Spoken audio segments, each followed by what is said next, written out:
Hey, Paulina. Good morning, Lars. How are you doing? I'm good. How are you? Oh, I'm just looking at the window. It's dark outside still. I'm just waiting for the light come back in the mornings. Yeah, can you imagine? I mean, Yeah. in Germany, it's already light hair, but I can imagine that it's still pitch black in Yeah, we're a Copenhagen. little bit further up north. Slightly. How's the moving going? Oh, we're actually going to get the keys to the apartment right after this recording. So, yay. Oh, Um, and I was just thinking about because so we have those super loud, noisy upstairs neighbors, yeah. um, and we've been living below them for the past 7 years, I think. And like they are really noisy, and we've talked to them so many times, and they just don't care. They don't change anything. And for the past 2 years or so, I was like, okay, I just gave up, and I could ignore it really well after just letting it go and just saying, okay, this is just the way it is. I don't care anymore. And now knowing that we're going to move and that we're actually going to live on the top floor, so there's nobody going to be over us. We are going to be the noisy upstairs neighbors now. Oh, yeah. And since I know that, it's really starting to piss me off. Every time I hear them, I get so annoyed. I get so angry. I'm like, it's hilarious to notice how insane this reaction is. For 2 years, I could ignore it. I could just blend it out. And now it's really bugging me again. That's I think that's very normal. I got rid of my noisy upstairs neighbor about 3, 4 months ago, 5 months ago. Like what do you mean? three kids in a small apartment, like banging on the Yeah. floor and jumping around and running and so on. And it was like five a.m. in the morning. Sometimes I was Yeah. like, "What?" It's the same with our upstairs neighbors. They also have three little kids, and they run around and they jump around and they bang and they yell and they play in the stairwell. They run up and down the stairs and then they keep tripping and yelling. And um, I mean, yes, they are kids. I get that. So I'm not blaming the kids, right? But they are doing this until 2 o'clock in the morning, almost every day. And and two of them are going to school already, so they shouldn't be up this late. And also we have this beautiful green courtyard, and we have three parks just 2 or 3 minute walk away from our apartment with playgrounds for kids, right? So you could take the kids out there to have fun outside, to get all of their energy out, but they are stuck in the apartment the entire day, which I don't get, right? So just for all the listeners out there, neither Lars nor I are hating kids. We're just hating the noisy upstairs neighbors. But I need to know now, Lars. You said you got rid of your noisy upstairs neighbor. What Oh, exactly does that they entail? just moved away. They just moved out. So he's not stuck in your freezer. No, no. Oh my God. Okay, I'm gonna cut that out of the podcast. You make me sound so bad. I'm the nicest guy. I know you're the nicest guy. It just sounded a little bit off. Yeah, poor choice of words. Okay, Paulina, are you ready to record today's episode? Absolutely. Let's go. Let's do this.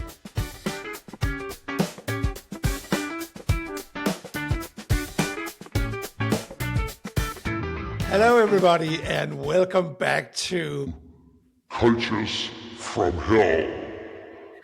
Today. We are talking about that productivity has become one of the most emotionally loaded words at work. Since the pandemic, many leaders have worried, are people actually working? And instead of clarity, the response has often been more tracking, more dashboards, more surveillance.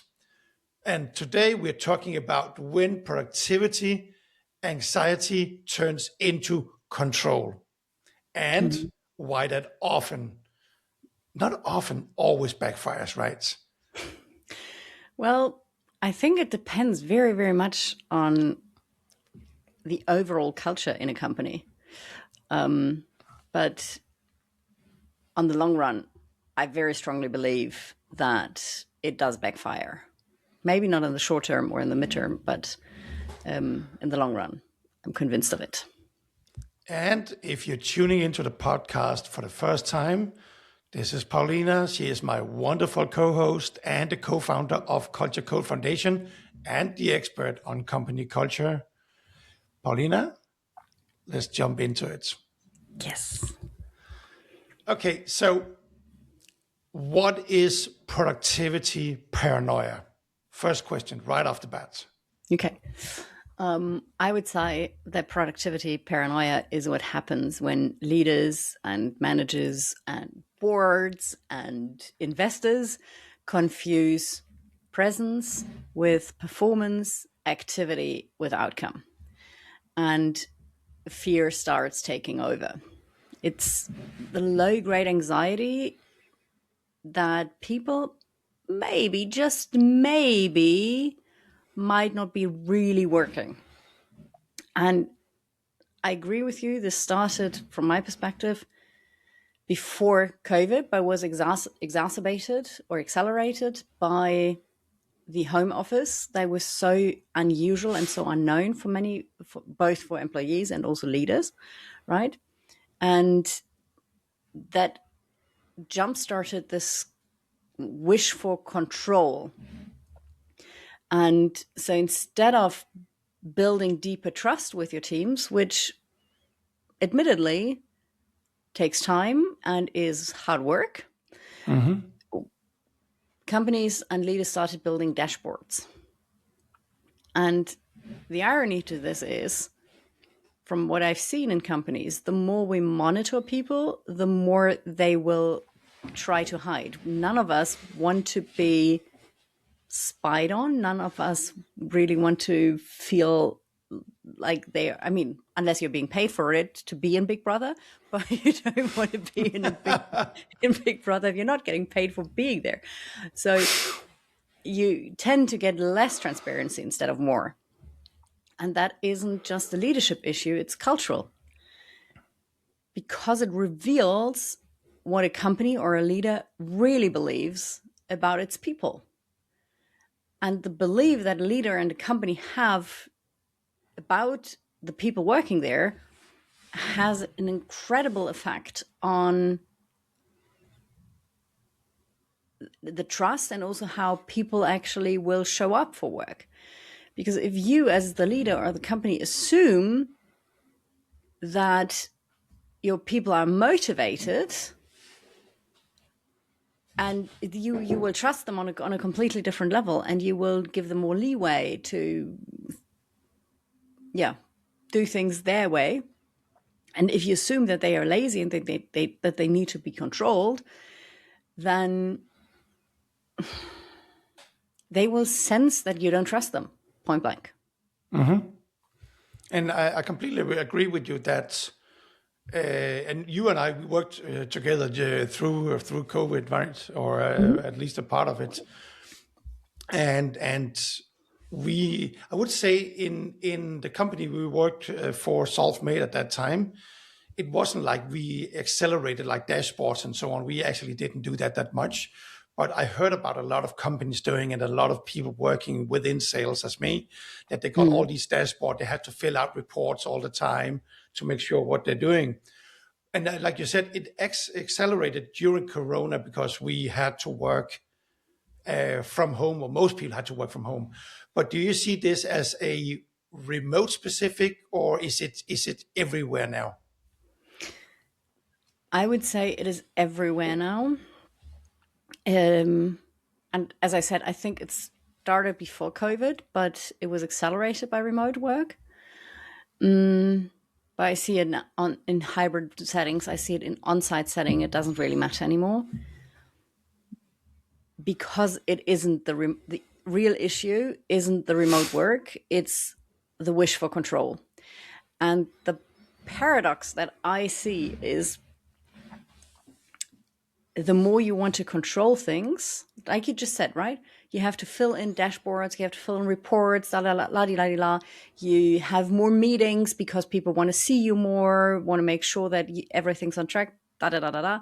All of that takes away time of real productivity. So at the end of the day, from my perspective, you raise the gap between the productivity you want to see and the productivity that you can actually get out of your people, because all of those mechanisms strip away the time that's should be intended to actively work. So I see that, considering that we have a new way of working, leaders have, in many companies, have not redefined what good work looks like in this new world. And so they default to what's visible, hours, green dots, online status. But that's not leadership, that's supervision. And I honestly believe that it's beneath what today's teams are actually capable of. And it's not the same thing, but kind of the same problem. So I run a consulting company, an AI consulting company, right? And we had a kind of a strategy session going on I think it was like Wednesday, and we talked about like how do we framework or how do we sell our product, because typically consultants then they sell by the hour, right? That's why they make a lot of money, because they overcharge and just put in hours and so on. And we want to create more kind of a value-based company, saying like we want to be charged for the value that we actually deliver, not depending on the time. And we actually talked about that. Sometimes that's a problem when we go out and talk to companies, because they're going to say to you like, oh, you're just using AI for everything. So if you charge me 10,000, 20,000, 30,000 euros, you can just build it in 5 hours.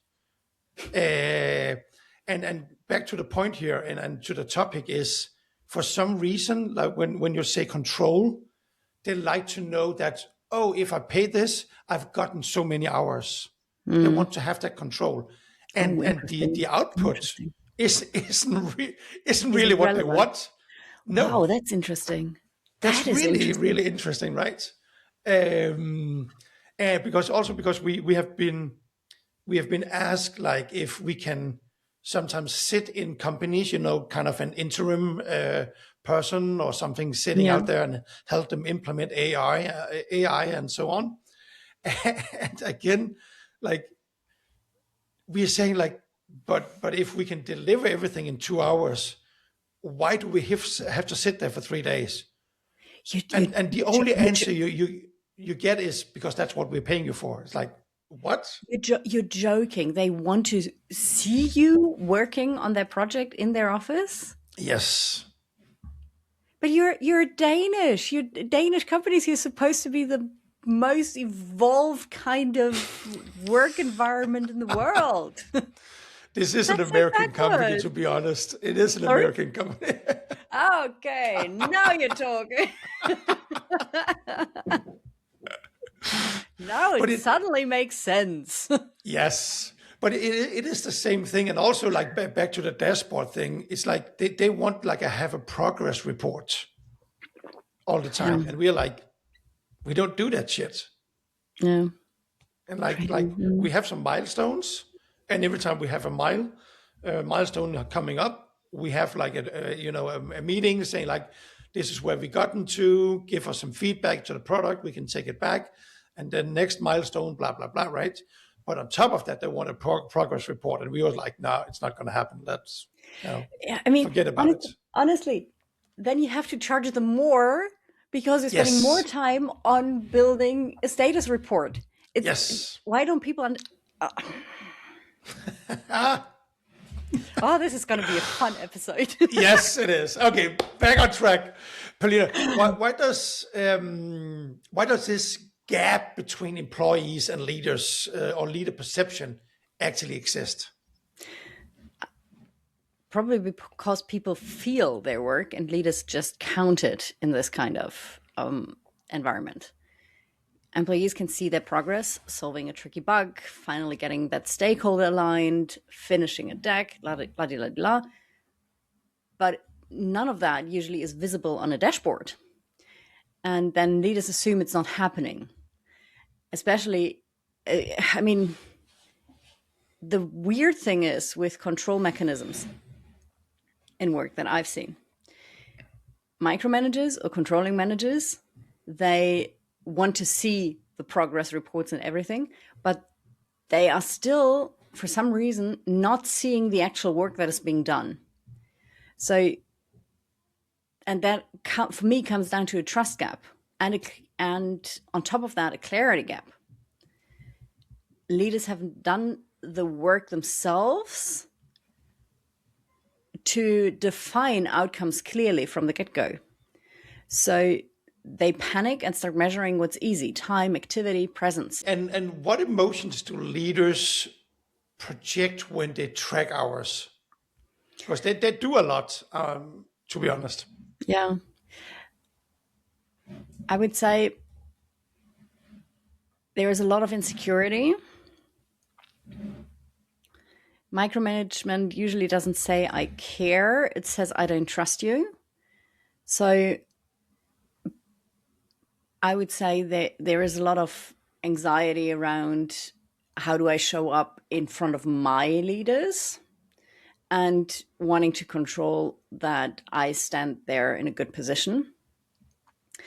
And people feel that, right? Not only that they're not being trusted, but also that they are being used for making someone else look good or potentially bad.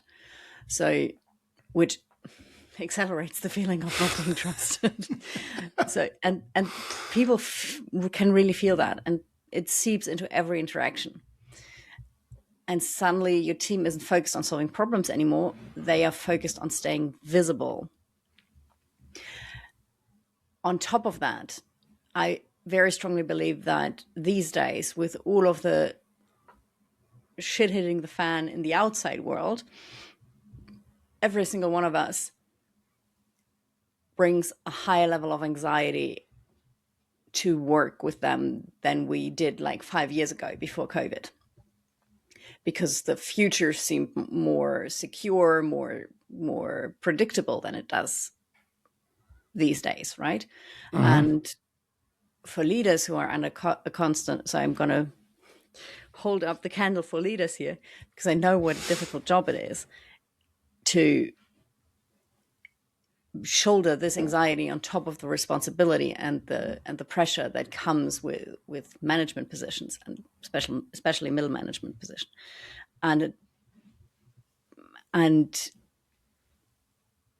I think for many people it is, and I feel that in myself as well, not in my leader position, but for the rest of my life, right?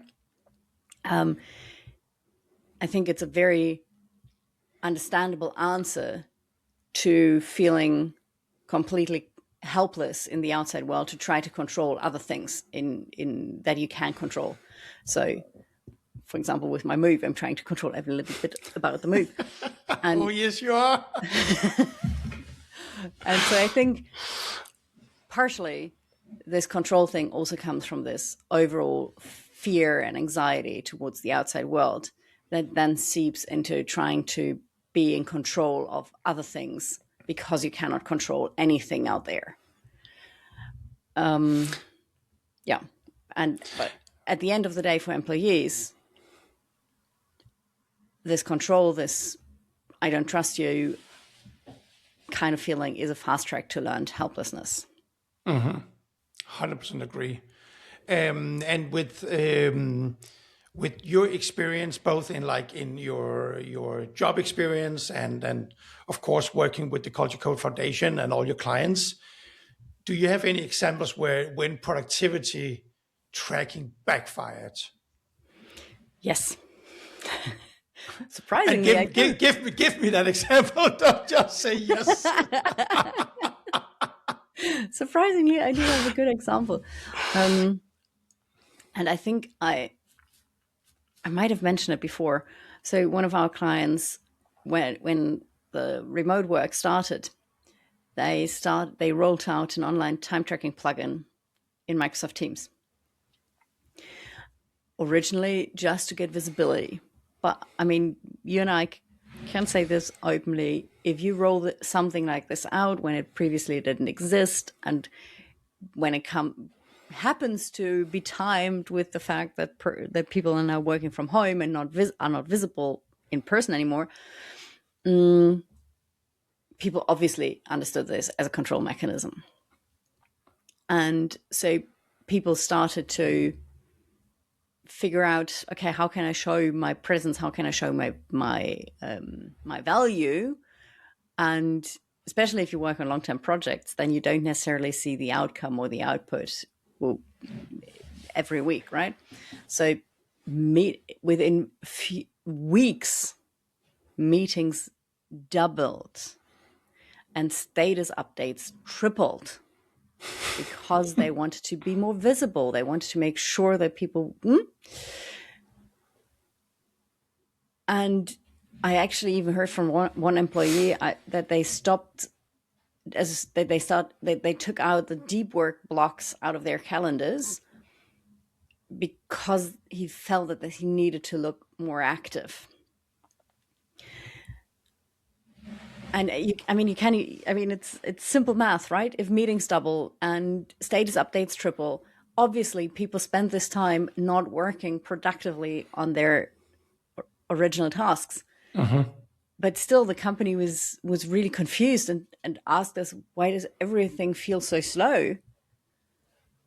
And why don't we see as much progress as we used to do? So people are obviously not productive anymore in the home office. And I'm like, yeah, of course they're not, because they are spending double the time in meetings, and they are spending another 10% of their week just updating reports.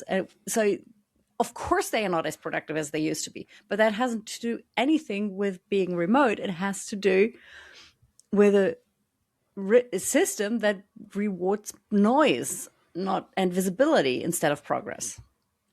They're busy being busy. Yes. Which is like mind-blowing that somebody thinks that actually is gonna work, right? But you see it happen everywhere. Hey, I can only imagine. Again, like you and I, Paulina, we are both self-employed, and there's a reason for that, right? Because we would hate that kind of micromanagement. But when I talk to people in my network or my friends and so on, I hear that in some extent, some is worse than others, right? But I hear it so much that people are getting kind of micromanaged. I think I also told you about the story about like this company where they were tracking everything in HubSpots, because that just gets tracked. But the manager, he didn't want to spend the time getting to know HubSpot because he think it was confusing. So he wanted everybody to log everything they did in a spreadsheet as well. It's insane. So every time, everything you do in HubSpot, you had to put in a spreadsheet as well. What an insane waste of time. And I assume so there was a sales team, right? Sales. And I assume they didn't adjust the goals 5 times lower because they had 5% less time to spend working on clients. Of course not.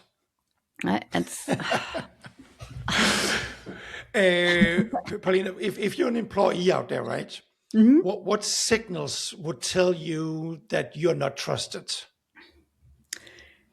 When you need to ping your manager when you step away for 10 minutes, constant status update meetings. I mean, I was working in a company where I had 4 forecasting meetings a week. 4 sales forecasting meetings a week with my managers and their managers. What a waste of time.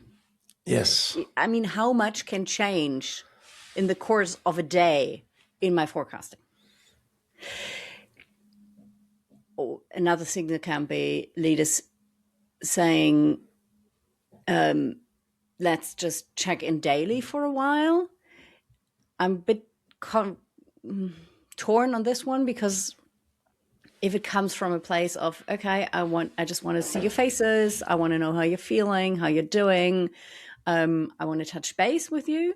So this one can come from a very sincere place of care and just wanting to build connection and maintain the connection with your team. But it can also come from a place of control. But the people that you're leading probably know which one it is.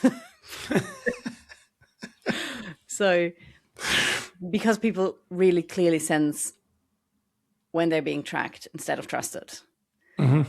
And the kicker is, if they feel that, if they realize that they're being tracked instead of trusted, they also stop leading themselves.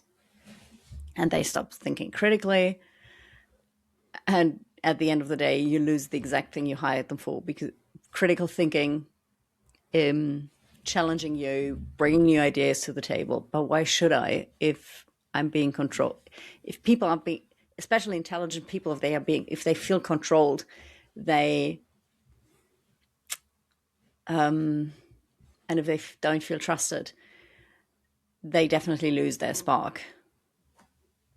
Then I would consider myself as a highly intelligent person. I would be so too, regarding you. Thank you very much. Okay, so Paulina, again, like you have been a manager yourself, right?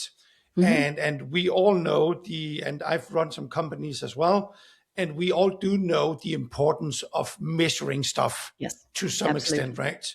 Because it is like you need to see, are we making progress here and so on. Yes. But when does this measurement turn into surveillance? I would say when you measure for comfort instead of clarity.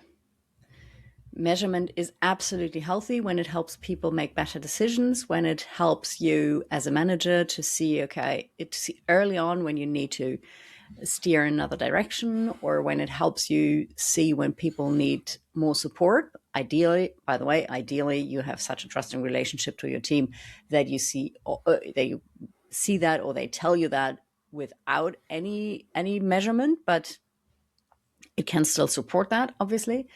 And clearly data is needed for decision making. So I'm a big fan of collecting critical KPIs. I'm a big fan of updating that regularly. I'm talking at least once a week, but not 4 times a week. And it definitely becomes surveillance when it only serves leadership's anxiety. And back to my example, 4 sales forecasting calls a week is leadership anxiety, point blank. There is no other reason behind that. And let's be honest, like we always are, employees definitely feel that shift in their gut. And especially if you've had a trusting relationship and then it turns, that feels really devastating for people, because they usually don't understand what changed or what happened. And I would say from my experience over the years, companies are really, really bad in general in, how to explain this? Like in implementing new measurements or new systems and getting the employees on that journey so it doesn't feel like surveillance. Because a lot of times they come and say like, we decided that we are doing this and you have to do this now. Instead of saying like, hey, we need to start tracking this and this to measure or deliver a report to investors or to the bank or so on. How do you guys think we should do this? Nobody does that. And I thought, why not? They're the one using the system. They're the one that needs to trust you as a manager or a leader or a CEO, right? So why don't you involve them in this, right? 100%. And in Germany, it can become even worse, because we have this labor law that forces companies to track work time. That's an EU thing. So that goes for all countries in EU. Okay. And so officially you have to track the time and you have to document it for I think at least 5 years. keep that data. And I've heard from so many employees and ICs that they are being told to basically punch out after their maximum work hours, but were required to keep working. So cheating the system. So the one thing that is the one surveillance thing that can protect your people is then being disabled in order to serve other purposes. And and if you have that friction, right, you don't get involved in other decisions regarding surveillance. And in this part, the only thing that could protect you, you're getting involved in terms of cheating the system. Blows my mind. I've seen a company where they have a spreadsheet with all the hours and everything in it, and they just duplicate that each month. So just make a copy, change the name to, February 2026. Boom, everything's registered now. That's insane. It is insane. But I mean, we all knew that this was going to happen, right? So it's just, yes, this law is just adding bureaucracy for companies. But anyway, yes, let's not go down that. No. Okay, so Paulina, what happens? What happens to people actually when or what happens? I would say what happens to motivation under surveillance? Like, how does that affect people's motivation? From what I've seen, very, very quickly, the motivation collapses. Because motivation isn't just about goals, it's about purpose and it's about dignity, the feeling that I'm trusted to deliver and that my contribution actually matters. And when people feel watched, they ironically don't feel seen. They feel reduced to a timesheet and to the output they deliver. And that tends to lead to them just doing just enough to not get fired. So we're capping this engagement very clearly. I've seen that so many times. Oh my God. And productivity paranoia, is that a dignity issue? For the employees, I would definitely say it is. It's the quiet erosion of your dignity disguised as efficiency. And I think we don't really talk about it enough. But when leaders treat employees like systems to optimize rather than humans that need trust and connection, it creates a culture of suspicion. And suspicion has always killed creativity, ownership, and performance, and it will continue to kill it. Yeah, we haven't evolved that much as humans, so. Nope. Nope. Okay, Paulina, right off the bat here, 3 things to measure instead of hours. Hit me. After you have drinking your tea.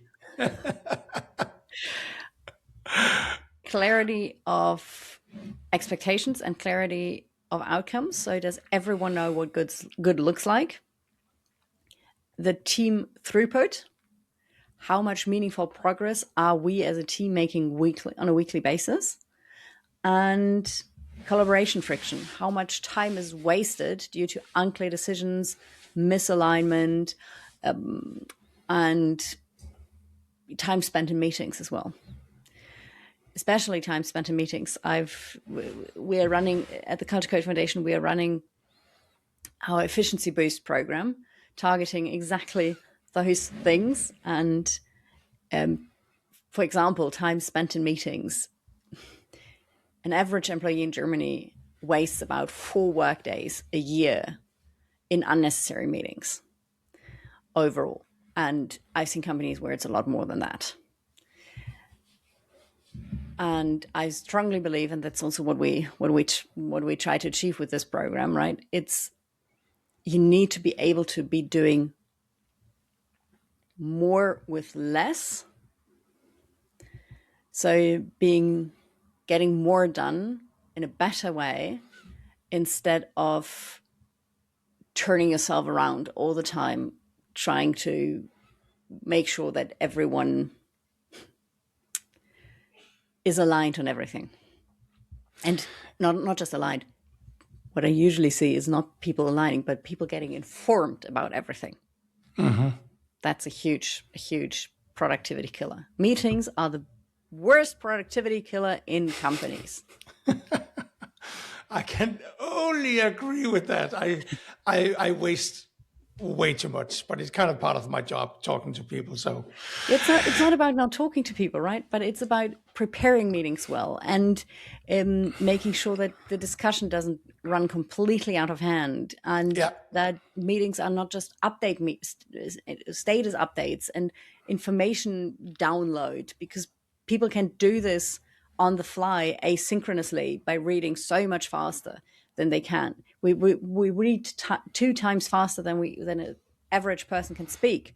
So yeah, I'm not going down that rabbit hole now nope. either. Not the rabbit hole we are staying out of. And how, Paulina, like, again, taking from your experience, both again as a manager and the cultural foundation, how would you build accountability without the control? Make agreements clear and define very clear guardrails. Meaning, first of all, start by setting joint expectations. Not just top-down KPIs, but clearly define what good looks like and what you're expecting of your people. Then you obviously have to ensure that your people have the skills to deliver on that. So as a leader, you're also responsible for coaching your team. No. Yes. My God. Yes. Minds are being blown. Yes. Then the second step is to make check-ins mutual and to give the employee time and space to process things out loud with you. So it's not just, okay, we're checking time boxes, we're checking milestones, la-di-la-di-la, but we also discuss where are blockers, where do you need support, how can I, who else in the company can support you on getting there, this kind of stuff, right? And what I mean by guardrails is define what autonomy looks like and empowering people to truly be able to deliver on that. So in terms of CS or as customer success or sales, you can have very clear definitions of the budgets that people can decide about on their own without having to check in with you, negotiations, trade-offs, etc., right? And that I'm pretty sure that that there are other forms that you can do this in other departments as well. So defining clear, guidelines basically to say, okay, you can do this on your own. I'll just leave you to it. I trust you can do this. And then on the other hand, and whenever you run into any issues, you can talk to me, obviously. And if you hit this barrier, if you hit this guardrail, then you have to come talk to me. Right? And I would definitely say that trust rituals matter way more than reporting rituals. So 15-minute Monday kickoff with peer-to-peer goal setting will usually do more than any spreadsheet can. And the last point, obviously, is consistency and follow up and follow through. So you define the expectations, you define the milestones, and obviously if the milestones are not being hit, then you need to discuss what's happening. So and you also need to define consequences. And when we hear consequences, you might think, I'm losing my job. No, a consequence can just be you're losing the project, or you'll get more coaching time, or because accountability also comes with consequences. If you don't show any, if people can just slack off with whatever they are doing, and never see any consequences to it, then obviously you're also going to kill accountability. And is there a myth that you love to kill on this topic here? Yes. I want to kill the myth once and for all that productivity is personal. It's not just about time management, discipline, or willpower. It usually is structural. If your company has 27 Slack channels, no clear priorities, and a culture of instant response and of discussing things until they have shriveled up, no amount of Pomodoro timers, no amount of hours put in will save the results that you need to deliver. And if you have a company listening in out there, Paulina, and they want to guarantee burnouts, what would they do? Measure inputs, so activity instead of impact, reward availability instead of outcomes, and keep people in meetings at least 5 hours a day. And then ask them to just focus harder and just get done. And maybe on top of all of that, add a wellness webinar and believe that they can then punch in another 60 hours that week. Thinking about, like, first of all, what you have said, but also what we have talked about so far here in this episode here, right? And you know what is about to happen here. I'm gonna bring in my girlfriend in the conversation, right? Like I always do. And I'm putting her on the spot here, or I'm actually putting her clients on the spot here, because, like, talking about, like, people that are just inventing things to look busy. Mm-hmm. She works with the public sector in Denmark, right? Yeah, I can see from your facial expression, I'm just thinking if the public sector in Denmark is anywhere close to the public sector in Germany. I know what you're gonna say. My girlfriend, like, she is a people person. You have met her. She's a people person, right? But she's also, like, she gets drained from, like, prolonging meetings and so on. Who doesn't?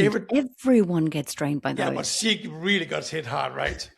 And every time I talk to her, she says, like, oh, didn't I talk to this person today? And, I just want to know, like, are you going to buy my course or not? Or do you have any questions?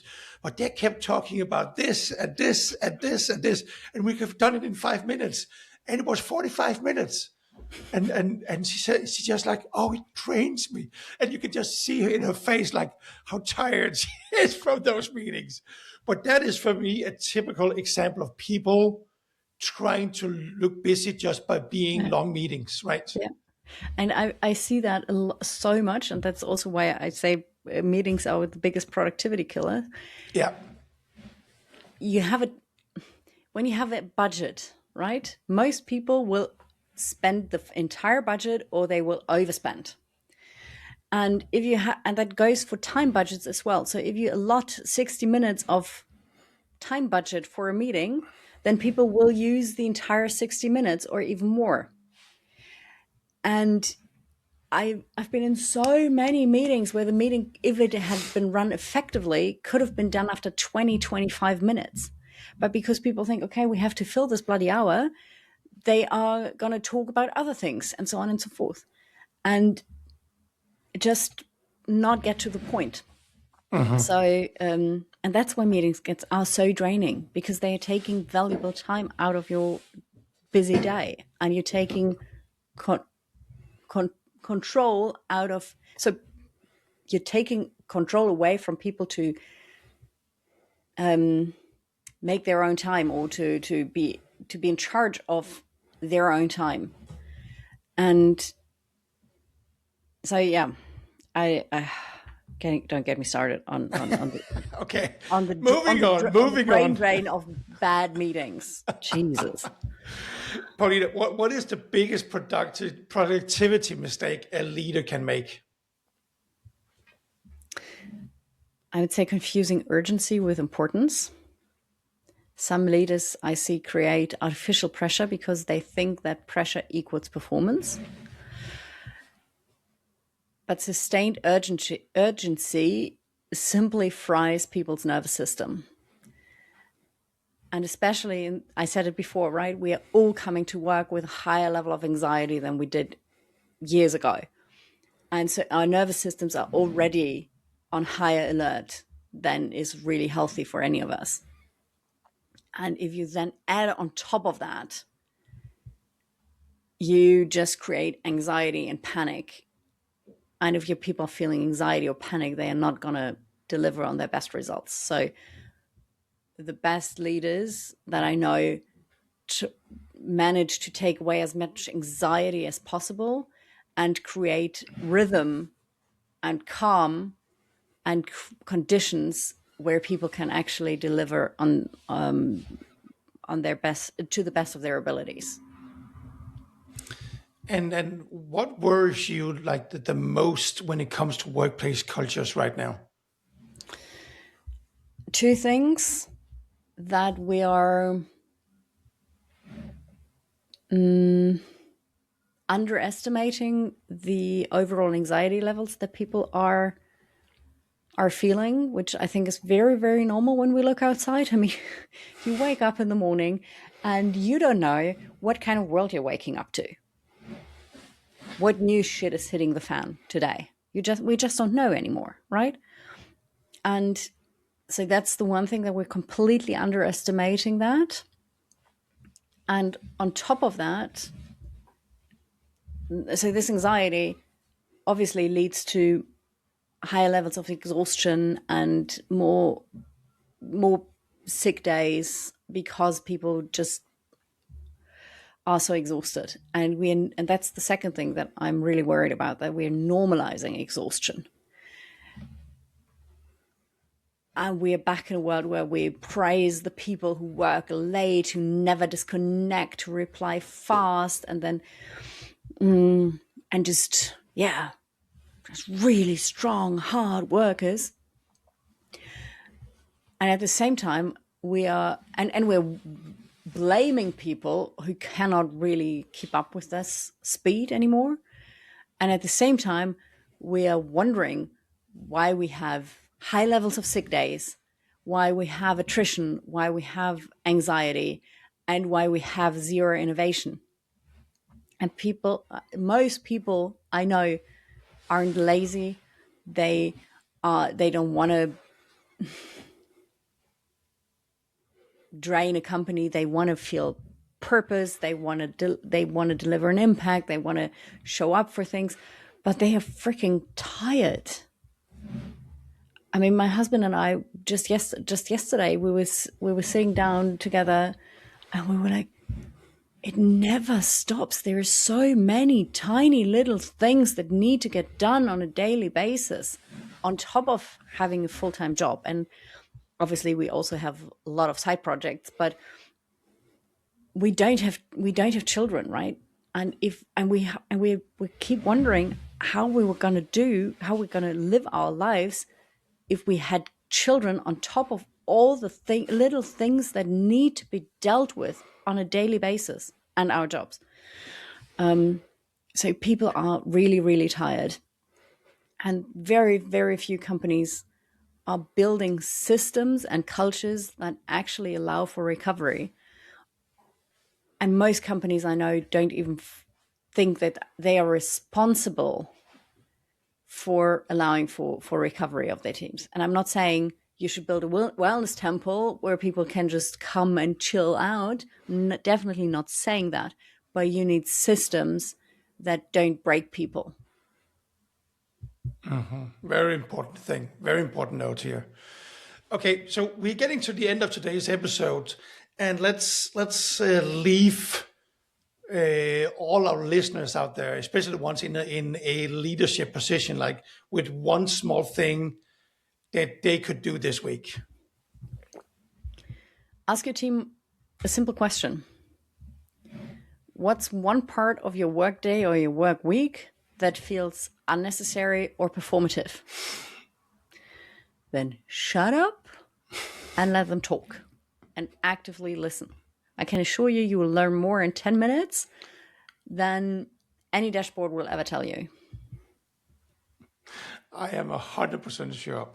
Okay, Paulina, we are getting to the end. So before we sign off for today, please tell our listeners, where can they find you? Where can they find more information? And also, if they want to be kind of a part of the podcast, either in person or just tell their story, how can they reach out to us? Yes. So first of all, being part of the podcast, we love to welcome live guests here in any form, way, shape that you feel comfortable with. So you can either be on the show live. We can also just narrate your story for you, and whatever fits your bill, so to say. And for that, you can always reach out to Lars and myself on LinkedIn or on Instagram. We'll link up all the social media handles in the show notes. And if you're interested in what I do for work with companies or also individual people, you can find us at culturecodefoundation.com, also on LinkedIn. But on our website, you can actually directly sign up for our programs as an individual. So your company doesn't have to be a customer of ours. You can just join as an individual. And and you can also, if you think that your company does need our support, you can also refer us to your CEO or your head of HR or whatever. And if we then start working with your company, we will actually donate 10% of the annual contract value to a good cause in your name, and obviously to a good cause of your choice. So that's our referral program that we call Culture for Good, and we are really proud of being a very impact-driven company that, like Patagonia or Wikipedia, is not for profit. Obviously, we make money, but that money, all of our profits go into driving our mission. So we're not investor-based or anything like that. So that was enough advertisement for the Culture Code Foundation. But important, very important. Okay, everybody listening in, thank you very much for tuning in to Cultures from Hell, and we will see you next week for another episode. Yes. Thank you for having me, Lars.